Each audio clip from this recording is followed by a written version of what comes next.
It's off to you guys. Kick off. Stephen, welcome to Dundee. Is this a job when it came up that you were very, very excited about? Yes, you know, I've been out of management now 5 years. I've had a period of really good learning, really good reflection. But unfortunately, you never at times lose that itch. You know, I was never sure if I'd come back into management, but when this opportunity arose, when I spoke to John, when I spoke to Gordon, I think the most pivotal aspect in any job is alignment. And their vision for this football club was very much aligned to my style of management and how I see the growth of a football club. So I'm really excited. Also, on top of that, it's a really historical club with some great, great times of the past. And, when I accepted the job, I obviously got messages for some of my mentors, the likes of Archie Knox, who mentioned just about the past, and of course Alex Smith and those people. For these generation, this was a great and successful club, and we have to aspire to try and, bring back some good times again. Gordon Strachan is somebody you know well. Was he a factor in helping you get the job, or was he a hurdle because you had to prove a wee bit more in the process? I think you'll need to ask Gordon that, but from my perspective, that was a big influence in terms of me coming here. You know, I've worked for sporting directors and technical directors in the past, and relationships and being aligned, I keep using the word aligned, but is crucial. And, I think that we don't have, similar thoughts on certain things, but we're very aligned on most. And I think that that's really important. And of course, also myself to get the chance to tap into Gordon's knowledge and use his experience to support and help me will be vital in terms of moving forward. Ruthless is maybe too strong a word, but certainly there's been no room for sentiment in terms of Dundee and their managers in the last 2 or 3 seasons. The standards here are high, the demands are high. Have you got any kind of initial targets that you're looking to achieve? Well, we spoke in the initial meetings regarding the targets for the club. You know, they have aspirations, of course, to be in the top 6. So I'm very much aware of that. But we also spoke about the longer term growth of the football club and the direction of the football club. I was very fortunate, as I've said, I've come from an environment at Brentford where stability is key, and through that stability, I witnessed enormous growth. And I think that this club, have had maybe 18 managers in the last 21 years. So we have to try and change that, and I think that alignment, as I've said, is very important, and stability. But I'm also very much aware the ruthlessness of football management. And in order to grow, you have to get results. Final one for me, because I'm sure there'll be lots of questions here. There wasn't universal joy when your name was put out by the club to be the new head coach, the new manager. Winning games is the simple way to win everyone over. What's your kind of plan regarding that, and how did you feel you were welcomed by the fan base? I think, like all management, I think it's very much dependent on what lens you're looking through. You know, if you're a Dundee supporter and you're looking for a manager with a history of producing titles and winning honours, then I'm not your man. I'm perfectly honest, I'm not your man. I've not demonstrated that as yet. I hope I can demonstrate that moving forward, but my career to date doesn't suggest that. But certainly from a development perspective, certainly from creating a style of play and a way a team performs, I've demonstrated that over the course. And I'd like to think that the 4 or 5 years that I've had out of football, not just the education within Brentford as a club, but I've also been working on my university degree, all of those in the mix, I hope brings a different type of leadership than I gave before. And hopefully with that leadership we can bring some form of success. What would your message be, Stephen, to those fans who maybe wanted a higher profile appointment? I have no real message. You know, I'm aware. I've been in football 35 years. You know, I understand how the business works. The only way to win supporters over is by performing and getting results. I understand that. You know, and my job is to try and do that. But I'm also aware that sometimes there has to be a period of growth before you can get to where you want to be. And that's all part of the management. That's all part of the strength of the leadership within this organisation, that if we are going a certain way, then we have to show strength during those periods. But make no mistake, you know, I'm aware that we have to win games, and we'll be working exceptionally hard to doing so. Does it feel as though there's maybe an extra layer of pressure before you even start, that you have to maybe win over a section of the support? No, because I think that regardless if you brought in and everybody's happy with the appointment, you'll still be judged in the same way. Every Saturday you're judged, and I understand that. As I've said, I'm experienced enough. I've been a manager for over 10 years. I completely, you know, understand the business of football, and I look forward to the challenge. Did you miss that judgment every weekend? At times, at times I didn't. When you've been a manager and you come out, you tend to only remember the good times, and there's a lot of difficult times. But I genuinely am really excited by it. I think I'm very much a different person to the person that left Scotland 12 years ago with an ego this size, going down to conquer England and returning with an ego this size. But I return with a much smaller ego, but I return with much more knowledge, much more experience, and I think a much more authentic guy. So I'm really excited. How do you think Scottish football has changed since you mentioned when you left to go down to England? Well, I think the difficulty that's always faced with Scottish football, it's very evident when you're down in England, is the finances.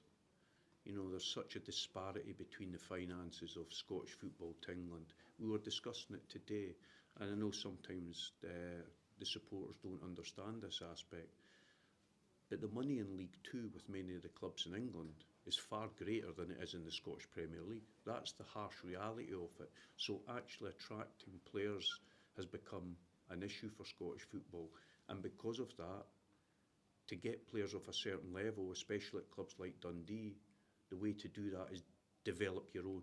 It's the way you can get that higher calibre of player. And of course, once you develop your own, you want the club to grow so you can keep those players for longer periods. But I think that's the real difficulty that's faced with Scottish football. And there does have to be a real focus on the development of our young players to allow the game to grow. But I look at this club, you know, and in recent years there's been a lot of change, a lot of good infrastructure put in place. I came in here to the training base for the first time. John and Gordon had obviously explained to me what had been put in place, but to see it firsthand, I'm really encouraged. You know, we've got a good setup here. We're striving to do better all the time, and I think we're making steps in the right direction. You'll be the head coach here rather than the manager. How different is that role going to be, and was that part of the appeal of the job as well? Yeah, again, I go back to my learning. You know, from my time at Falkirk to then at Coventry, when I was the manager at Coventry, and the reality is that you probably get involved in too many areas, and you lose that key focus of developing the team and the individuals to win games of football.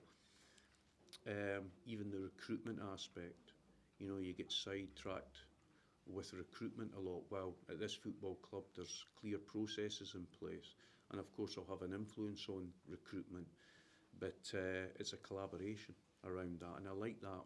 It allows me to do what I enjoy, which is working with the players, building the relationships with the players and staff, and hopefully trying to make them better. So I like the setup.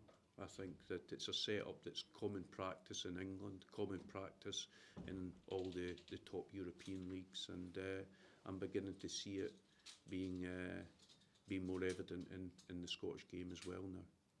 You obviously spent some time at Brentford. We've seen obviously the recent success of their manager Thomas Tuchel. Did you get to spend much time with him, and if so, what did you learn from his management style? Yeah, you know, I was with Thomas every day, and I was part of the first team set up there, and it was a great education for myself. You know, I think not just learning from Thomas, learning from the other coaches, but also the strategies of the club, the stability of the club, the clear processes within it. It was a great education. It truly was, and you know, as I've said, I've taken a lot of that. I've taken a lot from my experiences in the past, a lot from some of the success I've had, some of the failures that I've had. And, you know, through that journey, I hope that I can bring good ideas and good success to this job. Stephen, you talked about how difficult it is to attract players to some of the clubs in Scotland that don't have limitless budgets. You've got that connection to Brentford. Is that something you can mine? And without being too cheeky, there's a really talented striker that you know very well, young Aaron. Is he somebody that you could bring in and persuade to come north? You mean my son? I don't know if he'd want to play for his dad, to be honest. But look, I'll obviously assess the situation regarding a number of players. You know, I was involved in the development of quite a lot of the young players at Brentford, and I was fortunate enough to build some relationships with them. So we'll certainly look at it, but there's no guarantees around that. And again, I talk about the process. We'll not just bring those players in because of my connection. We'll have to go through the appropriate process. We'll have to agree on that they're the right players for Dundee at this time, and then we'll make the correct decision. You've got a few players that are potentially on their way. I know there's a lot of speculation about Josh Mulligan. Are these the kind of people that you want to get tied down this summer before the pre-season kicks off? I would love to, but you know, it's easier said than done. But of course, we'd love to keep certain personnel. There's a number of players that I think are pivotal to move this club in the right direction, and we'll be working tirelessly to do so. We've been obviously having discussions over the last couple of weeks on recruitment. We'll have a further discussion today. It's a very important aspect, and we're aware that we need to bring players in, but most importantly, we need to bring the right players in. So we have to find a balance between getting them in now, but getting the right player in. So we'll be working hard on that and be putting clear processes in place to achieve that. Dundee were an exciting team to watch, maybe too exciting sometimes for the fans. It wasn't much into the tail end of the season that they were still on the fringes of a top six place. They didn't conclude that way just because of the problems that they had in defence. Is that one area in particular that you really need to get right from the beginning? I think for every club, you know, success is often built from the foundations of defending. But equally, you want to be a team that was exciting and scored goals. So it's always finding that balance. It's finding that balance. It never changes football. It's finding the balance between being an exciting team and being able to defend. And we'll work hard, trust me, on both aspects of that. There's no guarantees. There never is in football that it works. But we do understand what we're going to try and implement. You've just about got a clean sweep. I think it's only Hibs now that you would need to have an association with in terms of negotiating derby teams in Scotland. Does that kind of experience, having both sides of Glasgow, both sides here now in Dundee, will help you sort of navigate maybe some of the pitfalls? Well, I hope so. It makes it also not so easy to find employment in Scotland because of my history.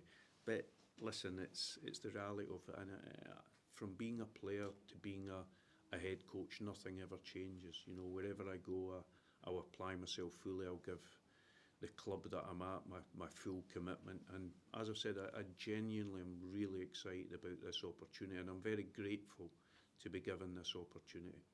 Congratulations. What's a realistic ambition for this season, Stephen? I said before that, of course, top six is a target, and we'll certainly try to achieve that. But I think that it's important that we evaluate from within in certain ways. because we have to see progress in key areas. And we'll be working hard to do that. I don't like to, it's the same on the style of play when people say, how's your team going to play? Well, I want the team to be adaptable. I want the team to play in a way where we can win games. I want us to be at times unpredictable. I want to be all of those things. And the same with where we finish. We'd love to finish top 6, but you just don't know what the season ahead holds. Are we plagued by injuries? Is there certain other contributing factors? There's so many issues. So for me to say that we want to achieve this is difficult. But I know that as a club we have the aspirations to reach top 6. How much are you looking forward to this first Dundee Derby of the season, being involved in both sides? I'm just looking forward to developing the group, to be perfectly honest. I haven't even thought about the Dundee Derby at this moment. There's been so many things to put in place. We still have a number of coaches that we want to employ. There's a lot to do, a lot of work ahead of us. And then it's about building the team and building the way we play throughout the pre-season, the fitness of the team. There's so much to contend with in such a short period of time.